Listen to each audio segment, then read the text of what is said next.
அஸ்ஸலாமு அலைக்கும் வரஹ்மத்துல்லாஹி தஆலா வபரகாத்துஹு. இன்று வெக்கம் என்ற ஒரு சொல் மனிதர்களுக்கு மத்தியிலே பெரும் ஒரு ஆயுதமாக மாறி இருப்பதை நாங்கள் பார்க்கிறோம்.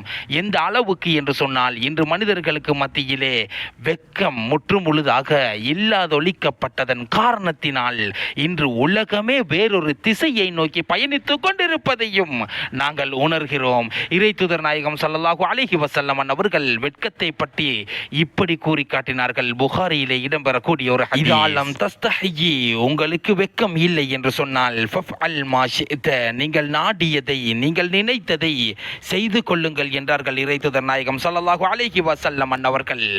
எதற்காக வேண்டி சொன்னார்கள் என்பது தெரியுமா? வெக்கம் இல்லாதவர்களிடம் ஈமான் இருக்காது, ஈமான் இல்லாதவர்களிடம் மார்க்கம் இருக்காது, மார்க்கம் இல்லாதவர்களிடம் இறைவனின் பயபக்தி இருக்காது, இறைவனின் பயபக்தி இல்லாதவர்கள் தான் நினைத்ததை செய்வார்கள்.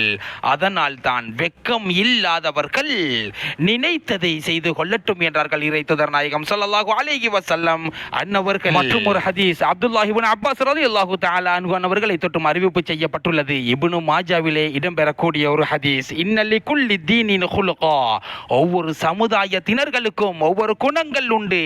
வ இன்ன குலுகல் இஸ்லாமி, இஸ்லாத்தினுடைய குணமாகிறது அல் ஹயா, வெக்கம் என்றார்கள் இறைத்தூதர் நாயகம் ஸல்லல்லாஹு அலைஹி வஸல்லம் அன்னவர்கள். தன்னுடைய உடம்பில் அங்க அடையாளங்கள் விளங்கும் அளவிற்கு ஆடைகளை அணிகிறோம். தன்னுடைய ஜீன்ஸை, ட்ரௌசரை, உள்ளாடைகள் விளங்கும் அளவிற்கு அணிகிறோம்.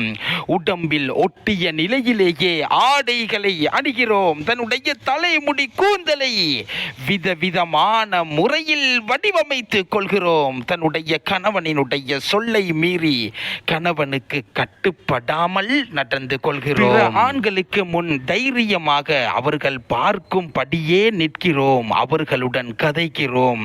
தன்னந்தனியாக வீட்டை விட்டு வெளியேற ஆரம்பித்து விட்டோம். பிற ஆண்களுடன் பழக, பேச, நட்பு வைக்க, பயணங்கள் செல்ல ஆரம்பித்து விட்டோம். இவைகள் அனைத்தும் நாங்கள் முற்றாக எங்களுடைய வெட்கத்தை இழந்து விட்டோம் என்பதற்கான அடையாளம் என்பதை மறந்துவிடக் கூடாது.